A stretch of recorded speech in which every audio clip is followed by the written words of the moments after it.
ڈوبے گی حشر تک تیری رگوں میں خون روا چار یار کا، اور اسلام کی فطرت میں قدرت نے لچک دی ہے، تم جتنا دباؤ گے اتنا ہی وہ اڑے گا۔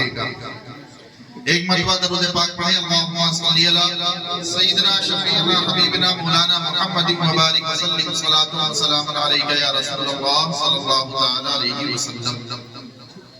جتنی دیر آپ کا ذوق بیدار رہے گا اتنی دیر تقریر چلے گی۔ 10:50 ہو چکے۔ ہم لوگ جس مذہب کے ماننے والے ہیں اسے مذہب اسلام کہا جاتا ہے، اور ہمارا مذہب یہ آفاقی مذہب ہے اور اللہ تبارک و تعالیٰ کا پسندیدہ مذہب ہے۔ مذہب اسلام ایسا مذہب ہے جس میں دینی، دنیوی، معاشی ہر قسم کے مسائل کا حل موجود ہے۔ مذہب اسلام زندگی کے ہر موڑ پر ہماری رہبری اور رہنمائی کرتا ہوا نظر آتا ہے۔ اسلام کا مقصد انسانی معاشرے کی اصلاح اور بندے کو خدا تک پہنچانا ہے۔ اسلام کا مقصد لوگوں کو کامیابی اور کامرانی کی راہوں پر چلانا ہے۔ اسلام کا مقصد ماحول کو پاکیزہ اور درست بنانا ہے۔ اسلام کا مقصد لوگوں کو شراب نوشی اور جوا جیسے قبیح حرکتوں سے نکال کر کے انہیں پستی سے بلندی کی طرف لے جانا۔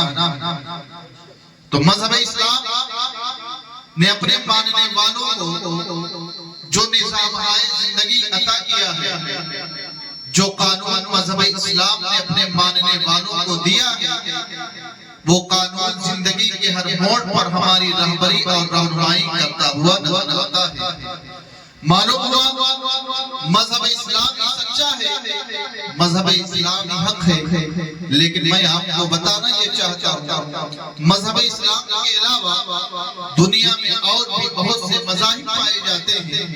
مذہب اسلام کے علاوہ دنیا میں اور بھی دھرم پائے جاتے ہیں، اور سب کا یہ دعویٰ ہے ہمارا مذہب سچا ہے، سب کا یہ کہنا ہے ہمارا مذہب حق ہے۔ تو اب سوال اس بات کا ہے، بلا شبہ مذہب اسلام ہی سچا ہے، مذہب اسلام ہی حق مذہب ہے، لیکن پتہ کیسے چلے گا کہ مذہب اسلام ہی سچا مذہب ہے؟ تو آئیے میں آپ کو ایک مثال دے کر کے سمجھاؤں۔ کسی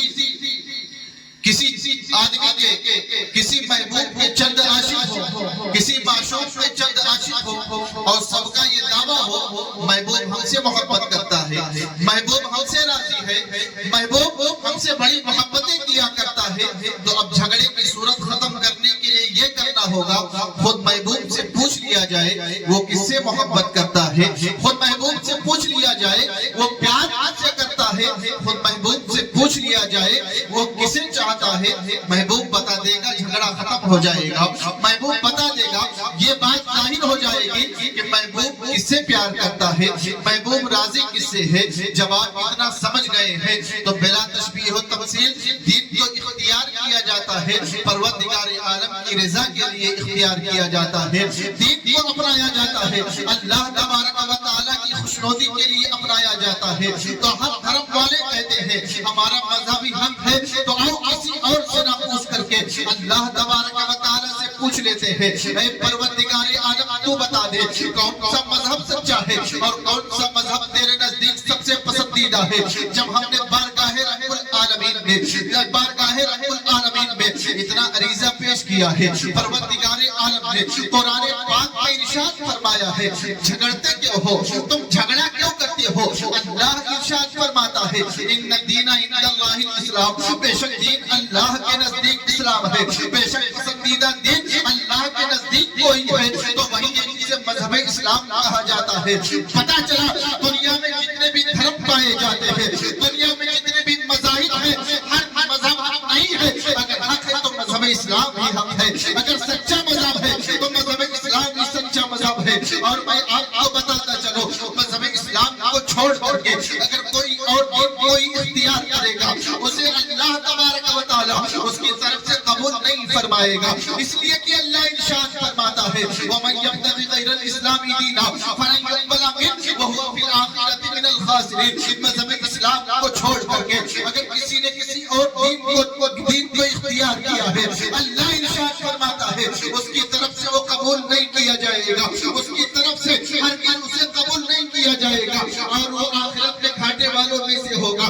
میں آپ کو بتانا یہ چاہتا ہوں پروردگار عالم نے فرما دیا ہے اسلام دینی حق ہے، اسلام مذہبی سچا مذہب ہے. تو پتا چلا جسے بھی کامیابی چاہیے اسے مذہب اسلام کے دامن کو تھامنا ہوگا، جسے بھی کامرانی چاہیے مذہب اسلام کا کلمہ پڑھنا ہوگا.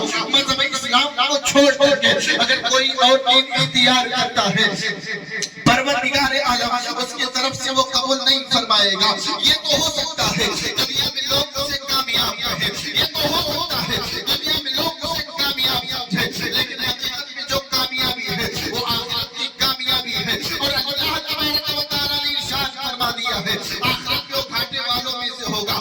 پتہ چلا مذہب اسلامی سچا مذہب ہے. اور میں آپ کو بتاتا چلو جسے بھی کامیابی چاہیے پتہ چل گیا مذہب اسلام کے دامن میں آنا پڑے گا، مذہب اسلام کے دامن کو تھامنا پڑے گا. جتنے بھی ادیان ہیں مذہب اسلام نے سارے دینوں کو منسوخ کر دیا ہے. آئیے میں آپ کو ایک حدیث پاک سناتا چلو. حضرت عمر فاروق اعظم رضی اللہ تعالی عنہ نے گورے کا کچھ ٹکڑا لیا اور لینے کے بعد اللہ کے رسول کی بارگاہ میں آئے اور آنے کے بعد آپ اسے پڑھنے لگے. حضرت عمر اسے پڑھتے جاتے ہیں، اللہ کے رسول کے چہرے پر غصے کے آثار ظاہر ہوتے جاتے ہیں. حضرت عمر کی نگاہ اللہ کے رسول کے چہرے پر نہیں تھی، حضرت عمر اس ٹکڑے کو دیکھ رہے تھے. حضرت عمر رضی اللہ تعالی عنہ جب پڑھتے جا رہے تھے آقا غصہ ہوتے جا رہے تھے. حضرت ابوبکر صدیق رضی اللہ تعالی عنہ نے آقا کے غصے کو دیکھا ہے. حضرت عمر رضی اللہ تعالی عنہ کو آگاہ فرمایا ہے. حضرت عمر نے جب دیکھا آقا غصہ ہے، حضرت عمر نے بارگاہ رسالت باب میں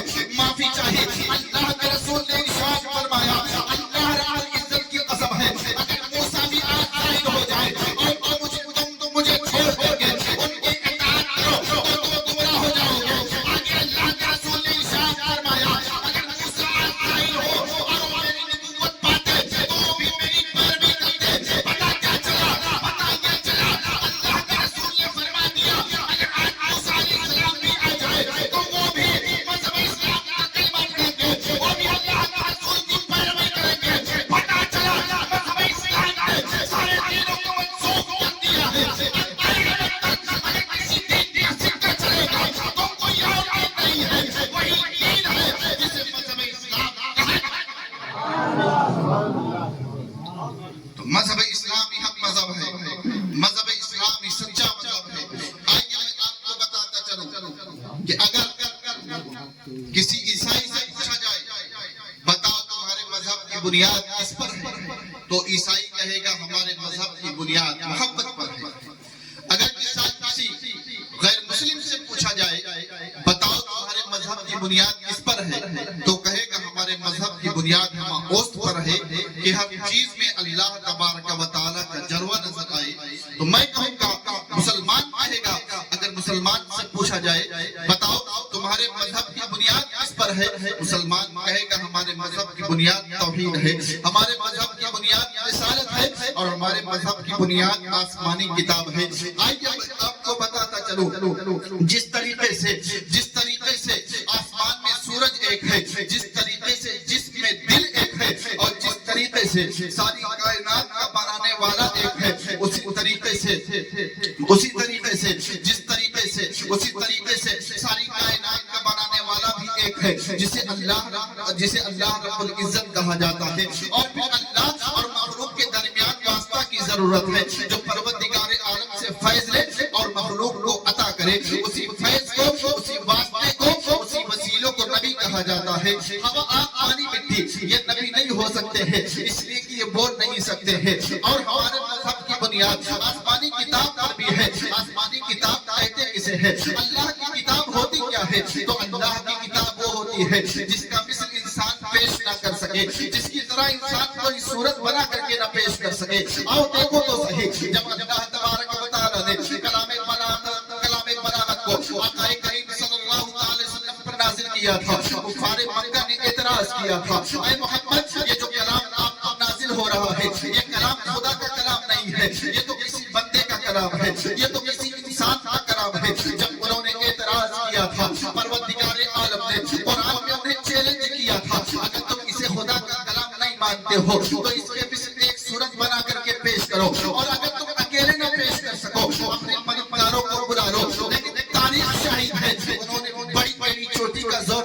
دیکھو عرب میں بڑے بڑے فصاحت ہیں، بڑے بڑے بلیغ ہیں، لیکن انہوں نے بڑی کوشش کی تھی قرآن کی ایک سورت تو کیا ایک آیت کی طرح بھی بنا کر کے پیش نہیں کر سکے تھے۔ اور مسلمانوں یہ بات یاد رکھو، قرآن کا یہ چیلنج صرف اس وقت تک کے لیے نہیں تھا، بلکہ قرآن کا یہ چیلنج کل بھی تھا، قرآن کا یہ چیلنج آج بھی ہے، اور قرآن کا یہ چیلنج صبح قیامت تک رہے گا۔ لیکن قرآن کا مثل نہ تو دنیا کل پیش کر سکی تھی، نہ تو آج پیش کر سکی ہے، اور نہ صبح قیامت تک پیش کر سکے گی، اس لیے کہ ہے قول محمد قول خدا، فرمان نہ بدلا جائے گا، بدلے گا زمانہ نہ مگر قرآن نہ بدلا جائے گا۔ آئیے میں آپ کو بتاتا چلو، انسان دنیا میں پردیسی ہے، انسان دنیا میں آیا ہے 60 سال 70 سال، کسی کی جوانی میں بھی موت ہو جاتی ہے، اب انسان دنیا میں پردیسی ہے۔ آپ ایک مثال سے سمجھے، اگر انسان پردیس میں جاتا ہے، ایسا ہوٹل تلاش کرتا ہے جس ہوٹل میں رہنے کی سہولت بھی اچھی ہو، جس ہوٹل میں کھانے پینے کا معقول انتظام بھی ہو، اور جس ہوٹل کا کرایہ بھی کم ہو، بلا تشبیہ و تمثیل انسان اس دنیا میں آیا ہے، انسان اس دنیا میں پردیسی ہے۔ اب انسان کو ایسے دین کی ضرورت ہے جس کے احکام بھی آسان ہو، جس میں عمل کم کرنا پڑے اور ثواب زیادہ ادا کیا جائے، اور یہ باتیں مذہب اسلام کے علاوہ کسی اور مذہب میں نہیں پائی جاتی ہے۔ مذہب اسلام یہ مذہب ہے جس میں عمل کم کرنا پڑتا ہے، اللہ ثواب زیادہ ادا کر دیا کرتا ہے۔ مذہب اسلام یہ مذہب ہے جس کے احکام بہت آسان ہے، اور میں آپ کو بتاتا چلو مذہب اسلام اپنے ماننے والوں کو ایسا مذہب اسلام نے اپنے ماننے والوں کو ایسا قانون عطا کیا ہے، وہ قانون ماں کی گود سے لے کر کے اور قبر میں جانے تک الموت پر انسان کی رہنمائی کرتا ہوا نظر آتا ہے۔ اور پروردگار عالم نے قانون کو سکھانے کے لیے اپنے محبوب کی شکل میں ہمیں آئیڈیل دے دیا ہے۔ آقا کریم آئے ہیں، آنے کے بعد آپ نے بتا دیا ہے اے مسلمانوں زندگی کیسے گزاری جائے۔ آقا نے یہاں تک ارشاد فرما دیا ہے جب تم کھانا کھاؤ تو اس ہاتھ سے کھاؤ۔ آقا نے ارشاد فرما دیا ہے جب تم رات میں سونے چلو تو اپنے چراغوں کو بجھا دیا کرو، اس لیے کہ کہیں ایسا نہ ہو چوہا آئے اور آ کر کے تمہارے چراغوں کو گرا دے اور تمہارے گھر میں آگ لگ جائے۔ آقا نے یہاں تک ارشاد فرمایا ہے تم اپنے برتنوں کو رکھا کرو تو ڈھک کر کے رکھا کرو، اس لیے کہ سال میں ایک رات ایسی آتی ہے اس رات کے اس دن میں بلا نازل ہوتی ہے، اگر تم اپنے برتنوں کو ڈھک کر کے نہیں رکھو گے وہ بلا اس برتن میں جائے گی، اس کے بعد جب تم اس برتن میں کھاؤ گے اور پیو گے وہ بلا تمہارے جسم کے اندر چلی جائے گی اور تمہارے جسم کے اندر طرح طرح کی بیماریاں پیدا ہو جائیں گے۔ آقا نے تو یہاں تک ارشاد فرما دیا ہے دروازہ بند کرو تو بسم اللہ الرحمن الرحیم پڑھ کر کے بند کرو، اس لیے کہ جس دروازے کو بسم اللہ الرحمن الرحیم پڑھ کر کے بند کر دیا جائے شیطان اس دروازے کو کھول نہیں سکتا ہے۔ آقا نے تو یہاں تک ارشاد فرما دیا ہے جب پاخانے میں جاؤ تو کون سے پیر پر زور دے کر کے بیٹھو، کون سے پیر پر زور دے کر کے بیٹھو۔ آقا نے ساری باتیں ارشاد فرما دی ہے۔ میں کہنا یہ چاہتا ہوں انسان کی دنیا میں پردیسی ہے، اب انسان کو ایسے دین کی ضرورت ہے جس کے احکام بھی آسان ہو، عمل کم کرنا پڑے اور ثواب زیادہ ادا کیا جائے، اور ایسا قانون ہو جو قانون زندگی کے ہر موڑ پر رہبری اور رہنمائی کرتا ہوا نظر آئے، اور یہ قانون اور یہ احکام مذہب اسلام کے علاوہ کسی اور مذہب میں نہیں پائے جاتے ہیں۔ آقا کریم صلی اللہ علیہ وسلم نے ساری باتیں بیان فرما دی ہیں، پتہ چلا زندگی کے شعبے کی تعلیم جس مذہب میں پائی جاتی ہے وہ کوئی اور مذہب نہیں ہے، وہی مذہب ہے جسے مذہب اسلام۔ نعرے تکبیر، نعرے رسالت، نعرے رسالت، علماء اہل سنت۔ بات سمجھ میں آ رہی کہ نہیں؟ کتنے لوگوں کو سمجھ میں آ رہی؟ ذرا ہاتھ اٹھائیں۔ میں آپ کو بتاؤں، میں نے کہا کہ آسمانی کتاب اللہ کی کتاب کی پہچان ہے کہ اس کا مثل انسان پیش نہ کر سکے، اور قرآن کا مثل نہ تو کل دنیا پیش کر سکی تھی، نہ تو آج پیش کر سکی ہے، اور نہ صبح قیامت پیش کر سکے گی۔ اور دیکھو دنیا میں جتنے بھی مذاہب ہیں اور ان مذاہب کے پاس جتنی بھی کتابیں ہیں، کسی کتاب نے دعویٰ نہیں کیا ہے کہ اسی مذہب میں نجات ہے۔ اگر دعویٰ کیا ہے تو صرف قرآن نے دعویٰ کیا ہے کہ ان الدین عند اللہ الاسلام، بے شک دین اللہ کے نزدیک اسلام ہے. اگر تم مذہب اسلام کو اپناؤ گے تم نجات پا جاؤ گے, اور مذہب اسلام کو نہیں اپناؤ گے تم جہنم کے دہکتے ہوئے شعلے میں ڈال دیے جاؤ گے. اور دیکھو اگر کسی سے انجیل مانگو تو کہے گا یوحنا کی انجیل دے, یا کسی انسان کی انجیل دے. پتہ چلا جو آج انجیل موجود ہے وہ اللہ کی نہیں ہے بلکہ بندوں نے اس میں تحریف کر دیا ہے. لیکن اگر کسی مسلمان سے قرآن مانگو تو نہیں کہے گا کون سا قرآن, بلکہ قرآن ایک ہی ہے. قرآن میں نہ تو کل تبدیلی ہوئی تھی نہ تو آج تبدیلی ہوئی ہے, اور نہ صبح قیامت تک تبدیلی ہو سکتی ہے. اور میں آپ کو بتاتا چلو, اگر اور کتابوں سے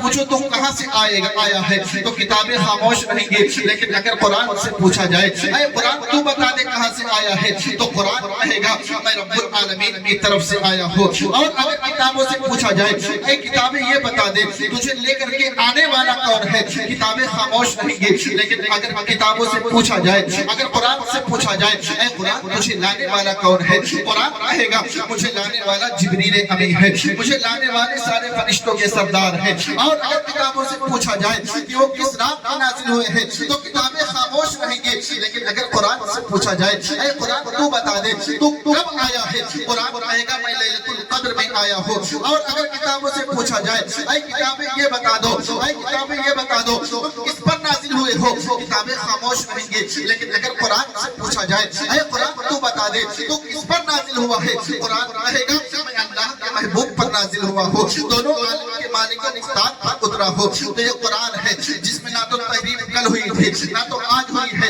اور نہ صبح قیامت ہو سکتی ہے. اب آئیے میں آپ کو بتاتا چلو, اسلام یہ میرے آقا کا دین ہے, اور میرے آقا کو پروردگار عالم نے بے مثل و بے مثال بنایا ہے. آقا کریم صلی اللہ علیہ وسلم کو جیسی صفتیں اللہ نے عطا کی ہے کسی اور کے پیشوا کے پاس ایسی صفتیں موجود نہیں ہے. آقا کریم صلی اللہ علیہ وسلم کی جیسی ہسٹری لکھی گئی ہے کسی اور کی نہیں لکھی گئی ہے. ہر واقعہ کتاب کے اندر آیا ہے اور اس احتیاط کے ساتھ آیا ہے, باقاعدہ اس کی سندیں بنی ہے اور اس طریقے سے آیا ہے. صحابہ کرام نے اگر آقا مسکرائے ہیں تبسمہ کا لفظ آیا ہے, اگر آقا ہنسے ہیں ضحکہ کا لفظ آیا ہے, تو صحابہ کرام نے اس انداز میں آقا کی حدیث کو محفوظ کیا تھا. حدیث میں تو یہاں تک آتا ہے آقا کریم صلی اللہ علیہ وسلم کے صرف 30 بال سفید ہوئے تھے, اور یہی نہیں آیا ہے کہ صرف 30 بال سفید ہوئے تھے, بلکہ یہاں تک آیا ہے 14 بار سر مبارک میں تھے, اور 4 بار داڑھی مبارک میں تھے, اور 2 بار یہ داڑھی کی جو بچی کہا جاتا ہے اس میں تھے. اللہ اکبر, جیسی آقا کی تاریخ لکھی گئی ہے کسی اور کی تاریخ نہیں لکھی گئی ہے.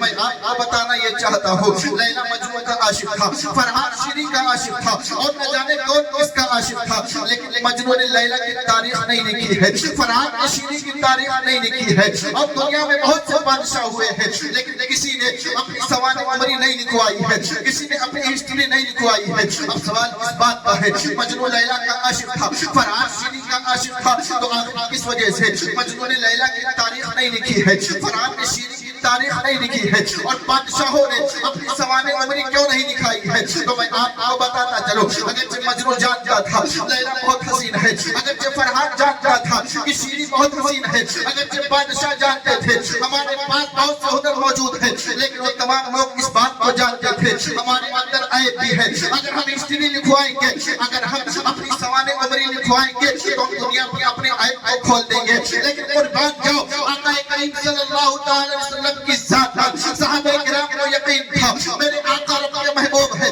میرے آقا عیب سے دور ہے. جو بھی میرے آقا کی حالتوں کو سنے گا وہ آقا پر فدا ہو جائے گا, جو بھی آقا کی ہسٹری سنے گا آقا کے دامن کرم کو تھام لے گا, جو بھی آقا کی سوانح عمری سنے گا آقا پر عاشق ہو جائے گا. یہی وجہ ہے جیسی آپ کی ہسٹری لکھی گئی ہے, جیسی آپ کی سوانح عمری لکھی گئی ہے, کسی اور کو نہیں لکھی گئی ہے. اور یہ بات حقیقت ہے, دنیا میں جتنے بھی انسان آئے ہیں, دنیا میں جتنے بھی انسان ہوئے ہیں, ان میں کوئی نہ کوئی عیب موجود ہے, لیکن ذات مصطفیٰ وہ ہستی ہے, ذات مصطفیٰ وہ ہستی ہے جس میں عیب ہو کیا بلکہ عیب کا گمان بھی نہیں ہے. اسی کی تعلیم دیتے ہوئے بڑے لکھے تاجدار نے اپنے قلم کو سنبھالا ہے اور ارشاد فرمایا ہے وہ قوان حسن حضور ہے کہ قرآن نقص جہاں رہی, یہی پھول خواب سے دور ہے, یہی شمع ہے کہ دھواں رہی, اور سرور کا حکم مالکو مولا کہوں تجھے باغ خلیل کا گلے, زیبا کہوں تجھے تیرے شعر میں کیا کیا کہوں